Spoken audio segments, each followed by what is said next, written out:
Hi there, this is Michael Slovis, the director of episode 501. And David Franco, the cinematographer. And this is Ciarán Hinds, who plays Mance Rayder. Great. So David and I are here in New York, and Ciarán is in London. I'm looking forward to seeing this. And indeed, Ciarán just told us that this is his first time seeing the episode. Yeah, who knows what might happen. Now, how did that happen, Ciarán? That is the first time, because now it's been a month and a half since it aired. Oh, I was in the Shetland Islands working on a project way up in the North Sea, and was busy enough not to have access to, I suppose, all the modern technology we have nowadays. So that's the reason why. Although I have been informed by several people of what went on.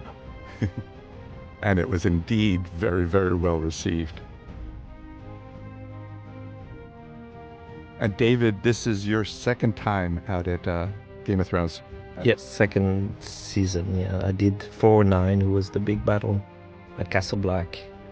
And this was 1 and 2. And on that one, you had how many nights did you work? None? No, on 409? Oh, 4-9. It was all night. About 20. Yes. So this was quite a nice reprieve, I guess. And on this time, we only had 2 half nights, and that was it. We were all day for the whole thing.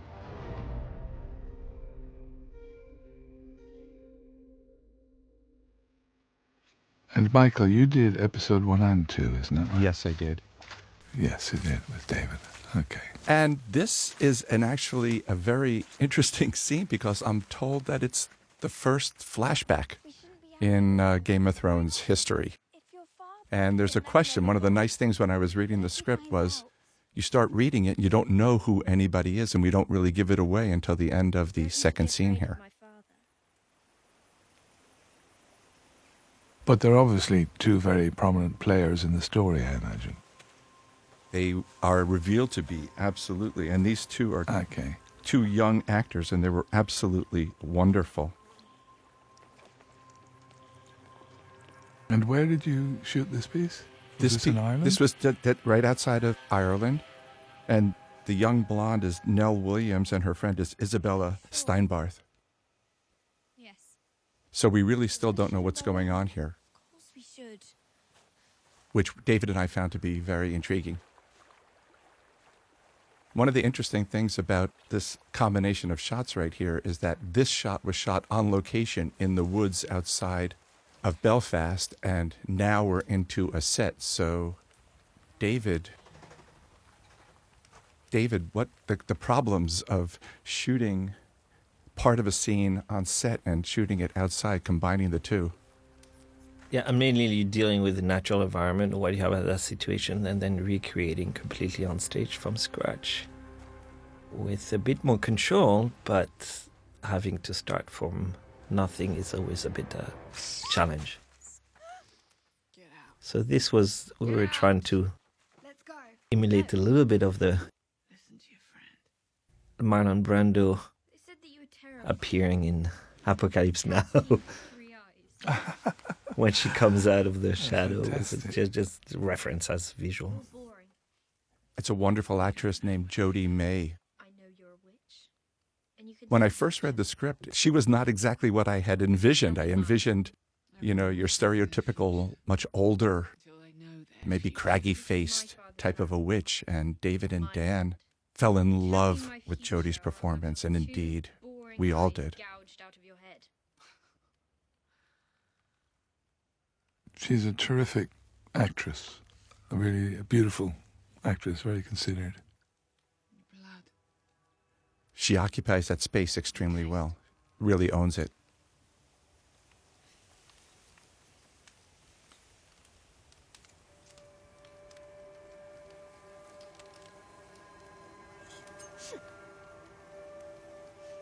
We did that shot a bunch of times.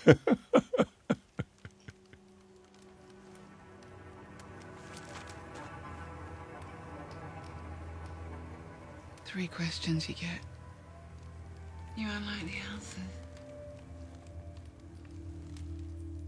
What I always loved about this scene when we were doing it was really a lot of the lines are by Nell, who plays young Cersei in the foreground. But if you keep an eye on Isabel in the background, she's doing a lot of very active listening. She's really working it the whole time. It was really wonderful to see. Here comes another.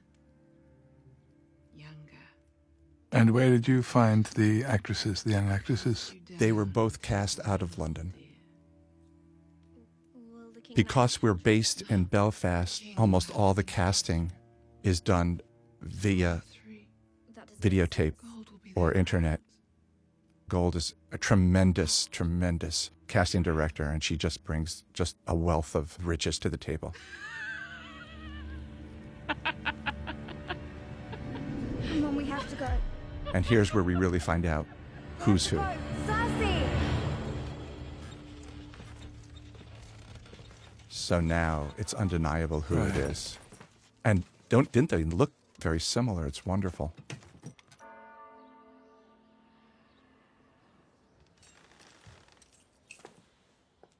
Again, there was a little stage piece, and then we out on location. And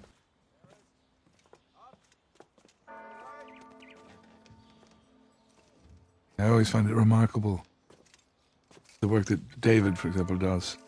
Take us from the studio into the exterior with the absolute belief you have in it while watching it. And the effects guys, I mean, really, Joe Bauer, Steve Colbeck, the work that they do to extend, because none of these big buildings existed. I got a lot of gratitude from Ian Beattie right there, who had to go up and down the stairs in that very heavy armor many, many, many times. And I did get to work with Charles, but he didn't say much. That's fabulous.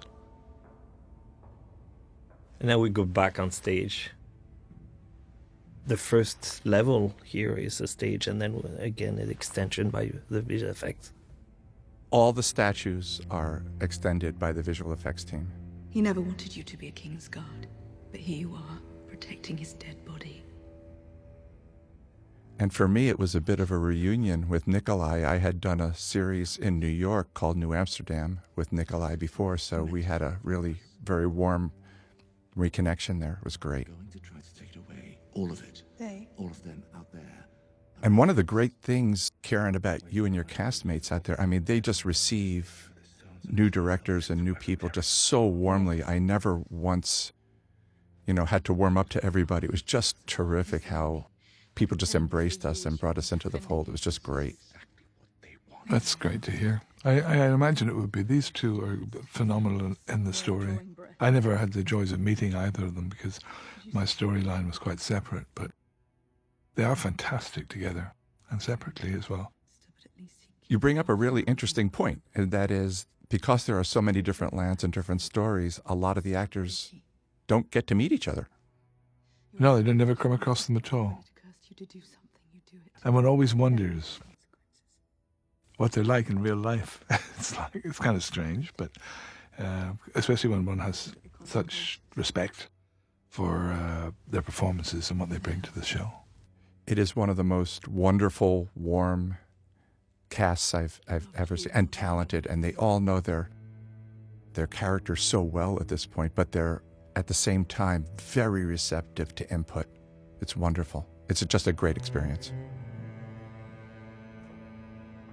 And the patience, and they always stand in for their own lighting almost, and it's amazing. It says how they're completely in the show. Absolutely. Everybody's dedicated, and David is right. I mean, when the lighting is going on and we're taking final looks at the lighting, there's nothing about, they all stand in for themselves. It's wonderful. The lighting in that shot was just gorgeous, David. So the challenge in this was to create a question, but to also give the feeling that you're moving from one place to another.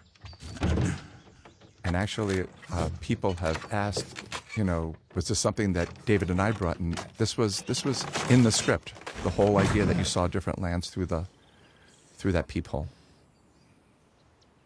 And now it explains what it is. I love scenes that open up with questions and then we visually answer them later on.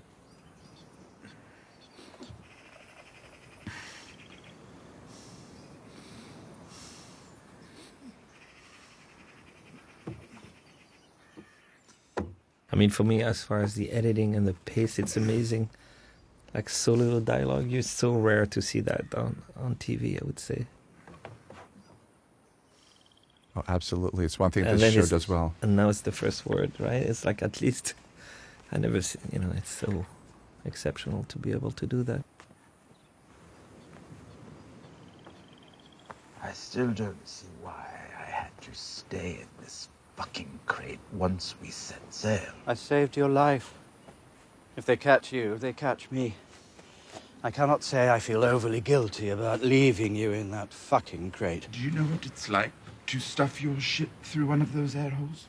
And the comedy that the boys insert is just incredible. It just keeps the whole thing alive, moving well. And of course, what's the first thing he's going to look for is something to drink. The home of my colleague, Illyrio Mapatis, a merchant. Both of these actors, Peter and Conleth, they know their characters so well that you start off at a much higher level. And really, as a director, you try to stay out of the way, keep from ruining it. They're just so terrific. The chain of mistakes that has led us both here. Things have gotten worse, not better. Westeros needs to be saved from itself. Well, he found that drink. Yes. Much better. My lord? And it's also interesting that we had Conleth speaking in the background, out of focus, but our attention was on Peter in the foreground, doing what he was doing. But we don't miss a beat. We get the entire story. In fact, all of our senses are enriched and filled because we're getting a story audibly and we're also seeing something else. I don't imagine they revoke your nobility for killing a whore. Must happen all the time. You already drank yourself across the narrow sea. In a box. Why stop now? Because we are talking about the future of our country. The future is shit. Just like the past. A lot of our stories and our pieces were Charming. yes, were to pick up where we left off last season. And that was very interesting because they had gone through an entire process of building a rig for us for the throwing up. We ended up just pouring it into his mouth and having him spit it out. What's extraordinary as well about, I think, the program is between the direction and the visuals and the editing, to juggle so many stories at once is quite phenomenal. I keep being taken into the present moment. Whoever stories, look at this. I leave this to you. This was something that we pre-visualized early on, and they knew it was a big story point, so we started very early on. And almost all of that is animated and visual effects. We did shoot elements for the live action moving forward of the guys, but almost everything else are beautiful visual effects. It's amazing how, people who work in the film industry say, what did you shoot there? They don't even know, the difference between the two. Shows you how much great work the VFX doing. Again, there we were in Croatia, in the street of, I forgot which city now, which one. That was Split. Yeah, that was Split. Now we're back on a stage in Belfast.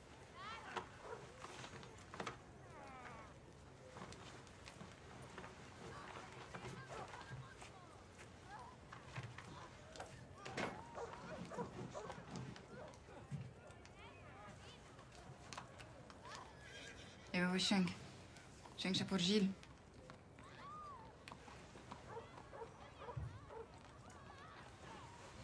Mina Ryan, who's we called her the Marine whore here, just did a wonderful, wonderful job.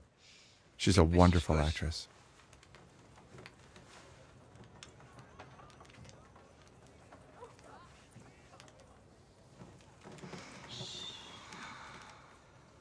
And here's another thing that's done oft times on this show that is very rare indeed in television, is sitting on a shot for such a long period of time here.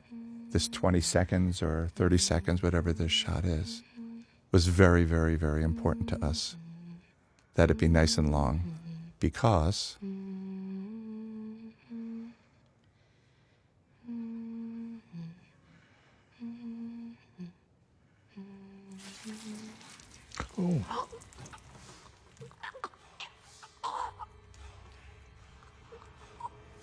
and that really works because of the length of the shot before it. If we had cut to it, it sends a message to the audience that it's a trick or a visual effect.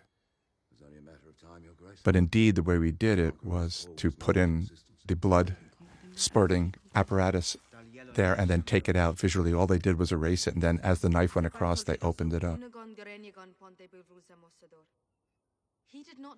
Again, we're on a set now. They have the most, when you first come onto Game of Thrones, you walk onto these sets and they're enormous. These things are just beautiful and detailed. Deb Riley, the production designer, is just phenomenal. I want him buried with honor, publicly. And all the sets are in Belfast, is that right, Michael?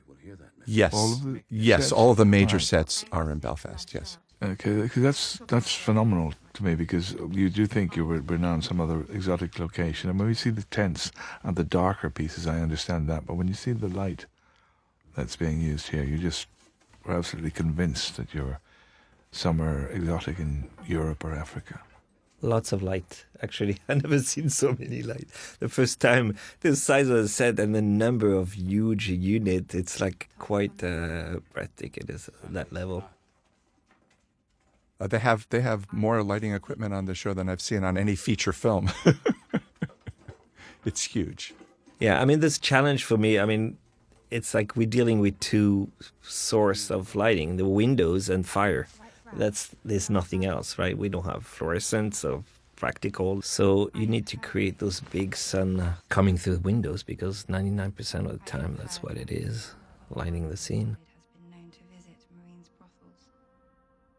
I think one of the great things about this show is that as big as the scope is, as big as the palette is, the story and the heart of it always boils down to one or two or three people, and it's very, very heartfelt and very intimate and very personal.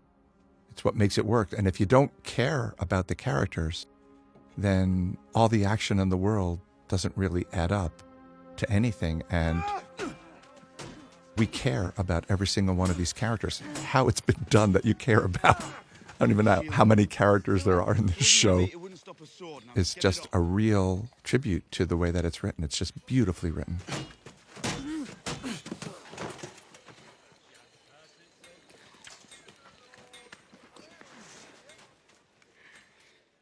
What about the blue, David? Those of us who are fans of the show and watched it, we know we're at Castle Black now. And we just went from the warmth of the interior to this blue. Is that original to the original first season, or is this something that you brought to the table? Yeah, I mean, obviously that world, I was in that world very much the season before, but obviously everything up north has that blue cast, that winter feel all the way through. So we emphasize it a little bit more depending on the scene, but the general feel, that's what it is. And obviously the people who color time have a big influence, because we 5 DPs on every season, so we need to unify a little bit all those worlds shot by different people. So how's that decision made? Who makes that decision? Is it by consensus? Or I think the decision, as the show grew and different DP came in and the look got refined, it was a very much organic thing. I don't think there was any Bible or any direction at the start. It just fell in place. It looks bloody cold. Well, winter's coming. Shield up! The king wants a word.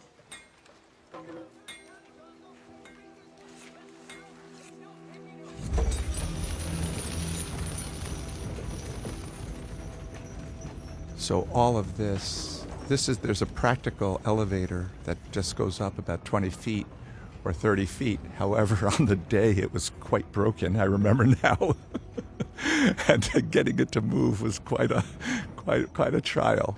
And this, when you jump inside, We're really in a model of a set of the elevator, but it's all green screen outside. And again, our friends in the visual effects department add all the movement from outside.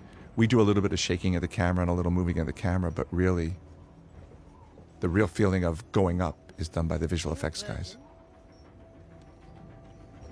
And you can see that there's fans blowing on Kit and Carice. Good. I think the most asked question that I get is, where is this stuff shot? Yeah, it's me too. And I always say, where they painted the Titanic. And this is as impressive. Yes, exactly. And indeed, they have a set that is about 40 feet or 35 feet up in the air. And where they're standing now, we have a nice wide shot of it when we cut to the end of this. But the rest of it is all manufactured. It's all green screen off anything you see in the distance there. Yeah, the set, I call it the big meringue. This is basically a white snow sitting on the stage. And we went through a lot of trouble to keep that snow looking real, as opposed to like a set, which is an incredibly difficult thing to do. And David and his team really achieved that spectacularly. Tywin Lannister is dead, he can't protect them now. I shall mount Roose Bolton's head on a spike. But if I'm to take Winterfell, I need more men. The men of the Night's Watch are sworn to play no part. I'm talking about the damned Night's Watch. I'm talking about the wildlings.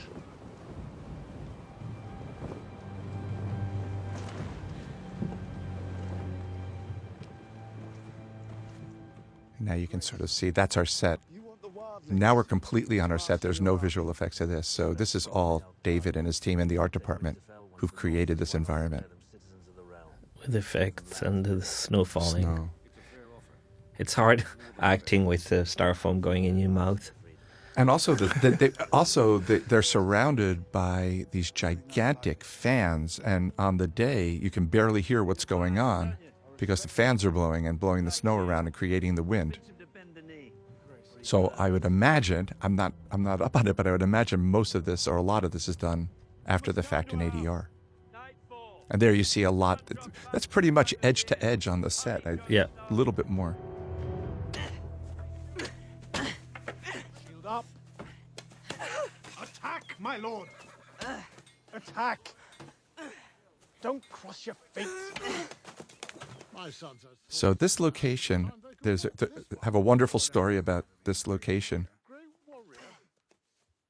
When David first arrived and I first arrived, they took us scouting. We drove about an hour outside of Belfast, and they took us out of the van we were driving in, the car we were driving in, and they put us into four-wheel drive vehicles, and they start driving up this mountain, and we're 20 minutes, and I'm turning to the producer, and I'm going, Chris, there's no way they're going to let us shoot up here. I mean, every piece of equipment has to be brought up in a four-wheel drive. I mean, we would never do this in the States. And he just looked at me and smiled. He goes, well, we do it all the time. And when we got to the town, and I go, why are we even going up here? And he goes, he just smiled at me. When we got up there, we saw that beautiful, beautiful location. And I said, really? And he said, yep. And indeed, we did. And they brought every piece of equipment up there. Locations like this are ubiquitous in Northern Ireland, and it's just a beautiful, beautiful place to work. And everywhere you look, there's this green, and there's the rolling hills, and it's just beautiful.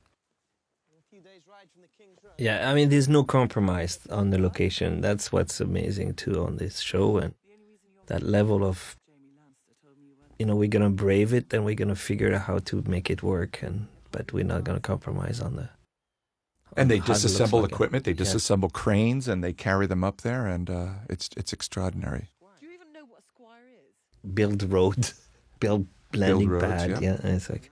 I'm not a knight. Are you fairly high up there, Michael, David, when you're shooting this? Are you up in the Glens of Antrim or somewhere? No, this is fairly... In the park. This is in a park. Yeah, this is right outside of town.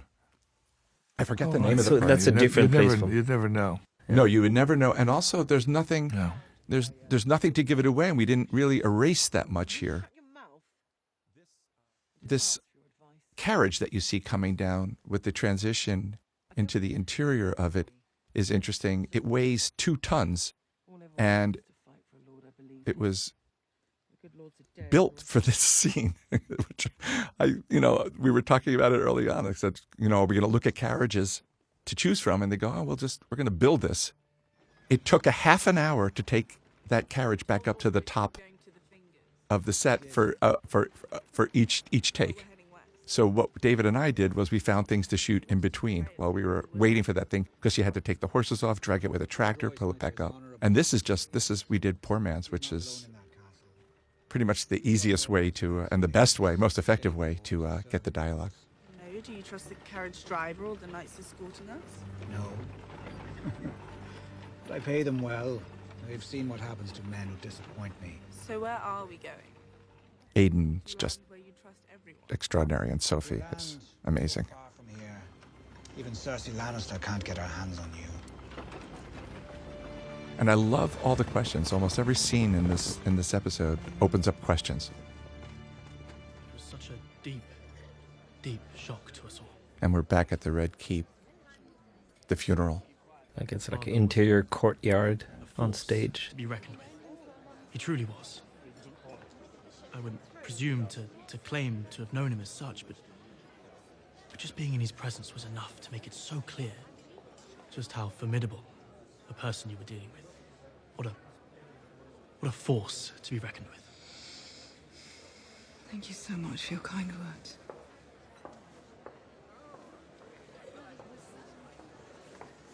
Deepest condolences, Your Grace. This tragedy. I never trusted Varys. I often warned.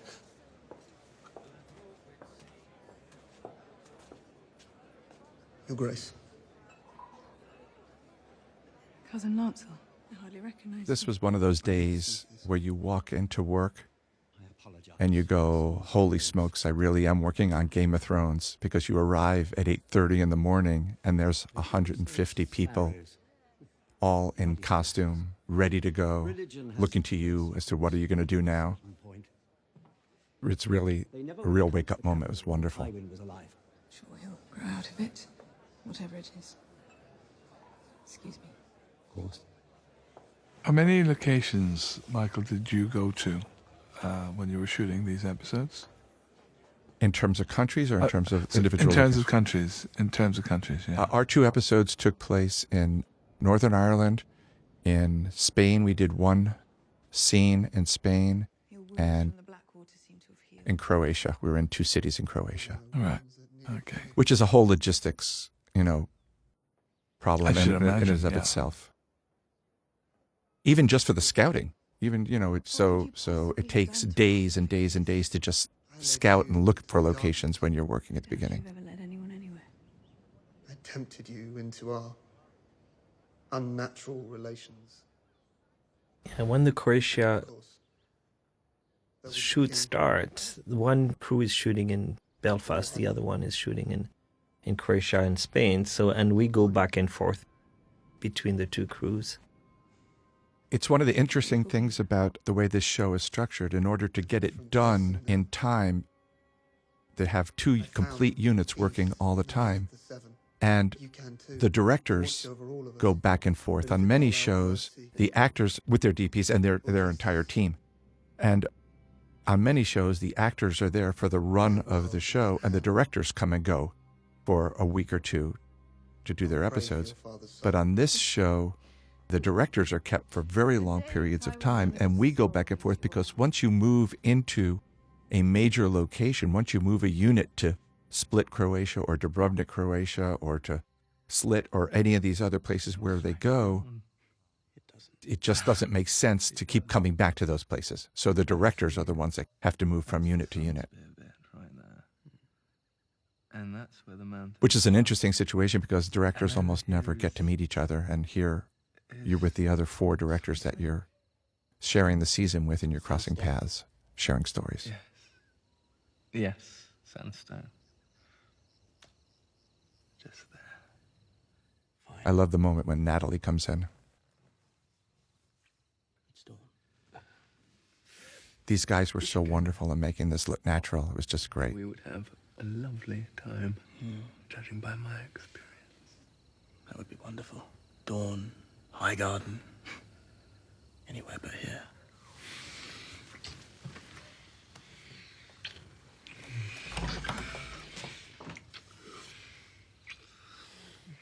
We're late for dinner as it is. You're very respectful. I'm very hungry. And it was all choreographed so beautifully by Will.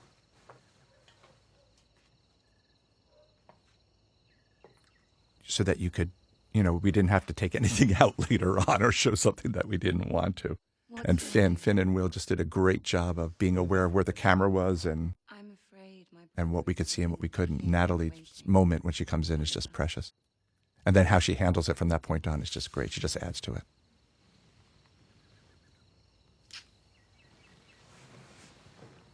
My lady.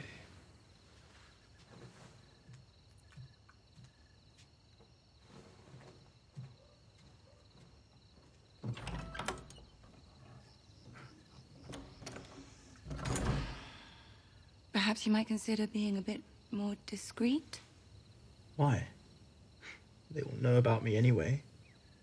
Everybody knows everything about everyone. What's the point in trying to keep a secret in a place like this? In any event, you shouldn't keep your intended waiting. My intended? For efficiency's sake, they redress different parts of the standing sets into different rooms, and this is an example of that. When they build the Red Keep or when they build Castle Black, they have areas of them that get dressed into either bedrooms or dining rooms or what have you, so that we can double duty all of them. And everything is not necessarily built for the specific purpose that we shoot them. This is an interesting location back in Croatia in that we're looking out at a very, very, very busy port right during tourist season. And on that water were, cruise ships and boats and pleasure boats and all kinds of stuff. And it was up to the visual effects guys to remove them. We do our best to keep them out, but we certainly cannot compromise a scene to avoid a boat or a building or something like that. And these guys really do a nice job of cleaning it up. You would never know. This is right in the middle of a city at a hotel. Your position, everything. Why? You're not family. You owe me nothing. I didn't do it for you. I did it for the Seven Kingdoms. Drunken dwarf will never be the savior of the Seven Kingdoms. I don't believe in saviors. I believe men of talent have a part to play in the war to come. Going to have to find another soldier. Done with Westeros, and Westeros is done with me. You have many admirable qualities. Self-pity is not one of them. These guys are magic together. I just think that they're just phenomenal. Karen, are there sometimes situations where you get with other actors where you just feel it's just working so beautifully and organic? It's not a chore at all? Yeah, I think those moments, they can arrive unbidden, or sometimes because of the sympathy between fellow actors, or indeed, if it's very challenging, it can also produce some fireworks. But I think you can tell, both because Peter and Conleth are phenomenal actors, how easy they are in their skins now in the character, but also from the very beginning, when I watched the early episodes before I was asked to join in. They're just phenomenal actors, so by now, as an audience, we have a complete belief in who they are, and whatever situation will arise with them. I believe that they take us, they lead us completely into their storyline. And what's interesting is they're both two very strong characters, as well as two wonderful actors. And that's what we enjoy watching. It's really interesting because Varys has a plan, he has a direction, and he's selling Tyrion on his plan. what I find very interesting, and most people wouldn't even realize, is that this is quite a long scene of two people talking. And that's extremely hard, very difficult for two actors to own and keep us interested in for this length of time. And yet, when I watched it on TV, it just passed organically and beautifully and smoothly, and you just are sucked into their characters and each of their actions. Yeah, I think the stakes are high, and I think they both know it. That leads us, the audience, to actually invest in it, I think. And we had our own similar stakes at the end of the episode that we worked with together. Our mission to Yunkai was a resounding success. The wise masters of Yunkai have agreed to seat power. Where are we now? Of elders made up of both the freedmen. In her receiving room, we're in the audience chamber in the top of the pyramid. It's beautiful. Look at David's lighting. That's a stage as well, obviously. But look how long they sat on that shot rather than just, I mean, it's just great, and let the dialogue play out. Forgive me. You're right, of course. Still. And it's always this challenge. I mean, obviously, all those location stage being shot so many times, and you're trying to find a new angle and a new way to show it off. For the reopening of the fighting pits. Is that intentional? Do you do that intentionally? Do you look at the other episodes and say, we haven't seen this before? Or? Yeah, let's try to be a bit different. Or, yeah, I mean, so it doesn't become too repetitive, you know? This opportunity. Bring some here and ask them yourself. No fighting bits. Opening them. But it's hard when the window is one side. That's where the light comes from. There's no other choice. How many times must I say That's where it comes in handy, having a director that was a director of photography, exactly. I would think. Whatever he wants from me, I'm not going to get it. You don't have to convince him. He knows. You should reopen the fighting pits. That brings up, I mean, it's an interesting point. Is it more difficult, less difficult, worse, better? I don't think there's a rule. Sometimes it's worse, sometimes it's as easy, sometimes better. With you, it's very easy. That's definitely. I worked with quite a bit of director who'd been DP and who knows. But with you, it was never an issue. I was a bad child. I wasn't big, but it was quick. I mean, we barely talked about lighting. It was you stayed completely out of it. At the beginning, you kept asking me, and then I kept saying, it's your show. Well, I respect the idea that I'm a guest. I was a guest director here, you know, and David had an entire episode of seniority over me. Oh, that was it. I see. You're stepping into his terrain. Cool. Yes. My name when I stepped into the pit. I made so much money for my master. He set me free. I try not to, except if it's a story point, Ciarán. I really do. If it's something that you want to see in silhouette or something you don't want to see, then that's the only time that you chime in, because what's most important is that it feel of a piece, and that it feel of the same piece that everybody has been tuning in to for, you know, previous to this for 4 years. Right, yeah, of course.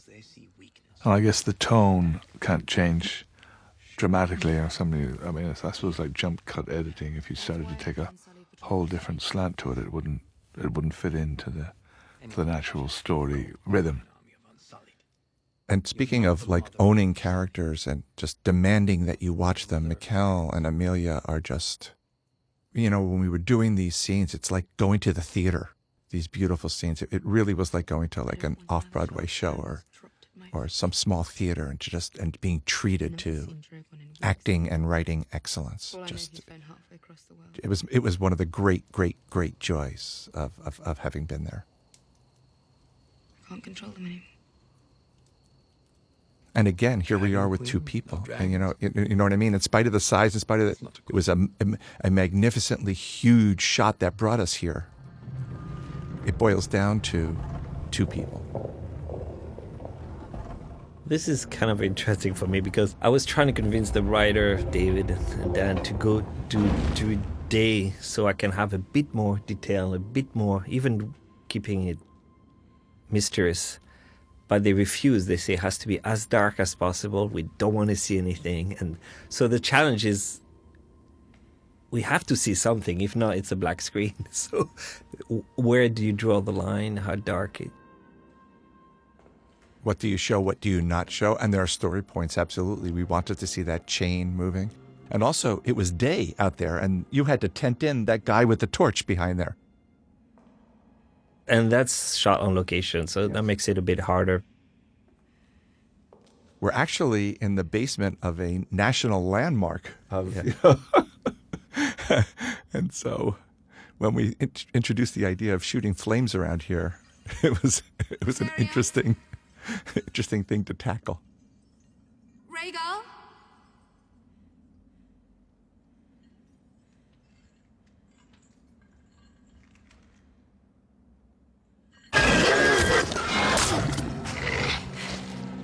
Easy, easy, easy. One of the interesting things about working with the dragons is that one of the most difficult things to animate is fire. So we plan ahead as to where the dragons are going to be.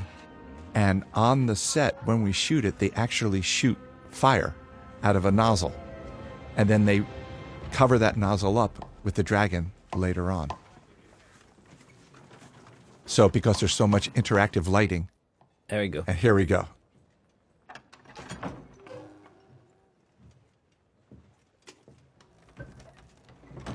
One of my favorite scenes, not only of Game of Thrones that I did, but of my life.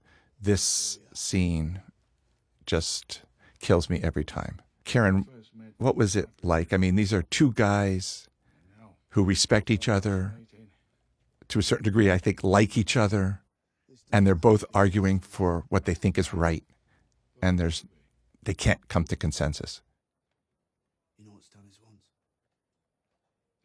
Yeah, I think the scene is beautifully written. With you guiding us through it, I guess we just have to be as open to the possibility that things might change. He's a stubborn man, Mance, a very determined man, and he's thought this through. But interesting because of the relationship.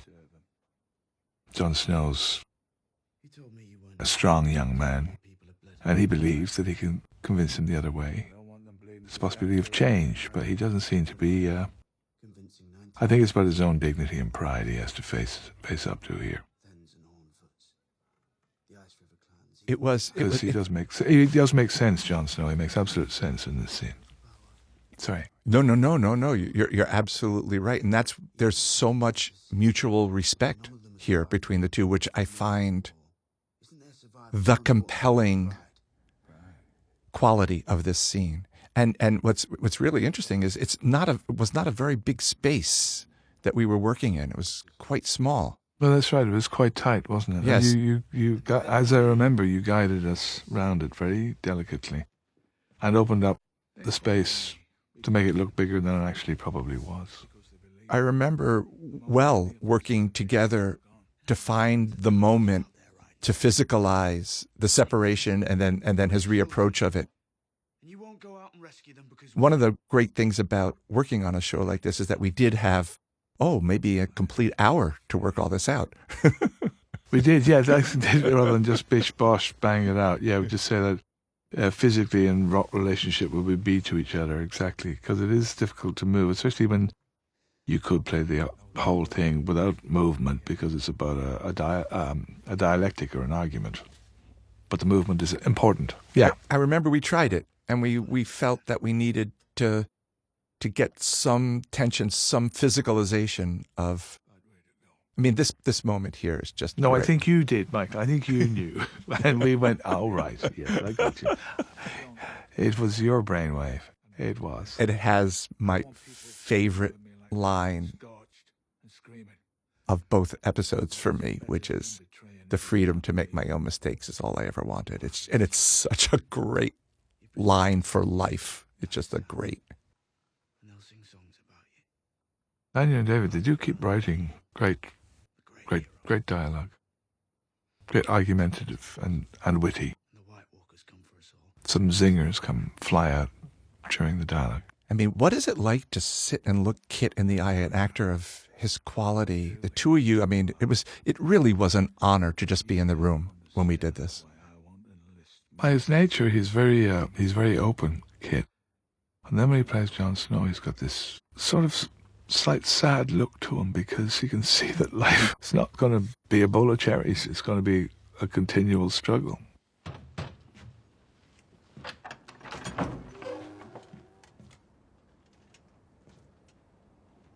I think you're making a terrible mistake. Here's my favorite line. The freedom to make my own mistakes was all I ever wanted. And that little smile, Karen, oh my God. Right now, the hairs are standing on my arm. That's nice. Oh my God. So But, beautiful. Yeah, I won't see Kit no more. Well, you'll see him. Now, well, yes, I'll feel him. What was it like as this shot evolves, what was this like for you to walk out and look down on this? Oh, I remember we shoot this 9 months ago. It was quite huge because there was an atmosphere that you had created, Michael. And I think David, I remember his whole team working, it was all very quiet. It was always very respectful. You'd actually managed in this huge quarry to build an atmosphere that we could all work in, which is very hard, especially as its exterior. And, without this music that's laid on top, but to give it the space and the time and the weight of ultimate decision-making was, you made it happen. You made the space open for us to do the work. Well, thank you. It was quite easy to do with the quality of and the dedication of the people that are there. What people may not know is sometimes when you get entire casts together like this, it can feel more like a social event than It did upstairs while waiting. There was all kinds of shenanigans going on, I can tell you. Exactly. But what was really interesting, and David, please, we didn't have very much night to do this in. We were shooting at one of the shorter nights we were in the summer, and that far north, there's very little night, so we broke it into 2 nights where we shot in one direction in one night and the other direction in another night, and we were basically done by 1 or 2 in the morning. We ran a very efficient machine. I remember that. I remember you being vastly economical with time and thinking like this could take forever, and yet suddenly at something like 11:30 in the evening, you said goodbye to me and said, "We'll just shoot them going the other way." And it was sweet, rather hot memories, I guess. And then also built in was stuff like we had kids there, and the kids have to be off at a certain hour. They cannot work past a certain hour. So everything was pre-planned with this.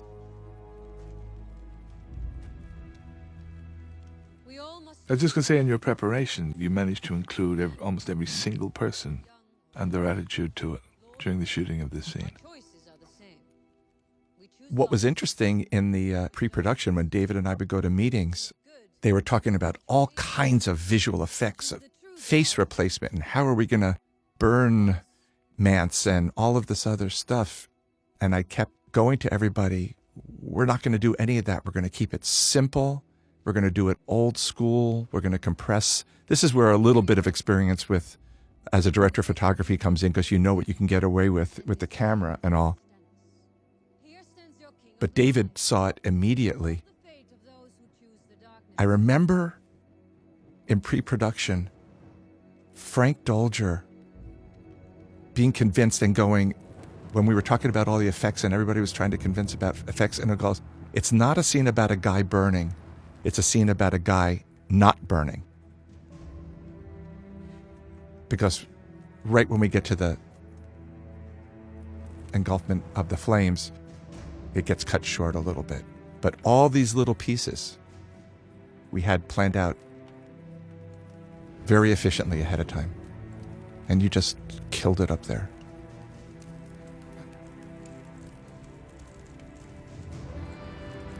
That indeed is a stuntman right there. That's up from behind a stuntman. On the second night, I believe we did that. All right. Didn't know that.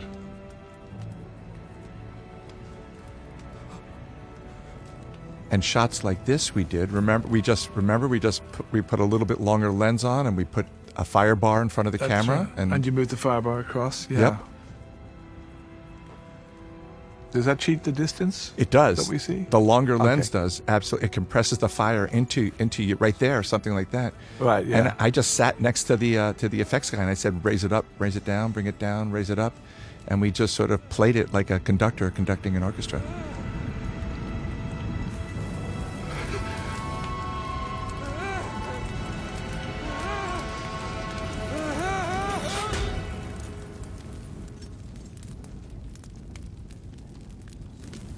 Great moment. That's your last look.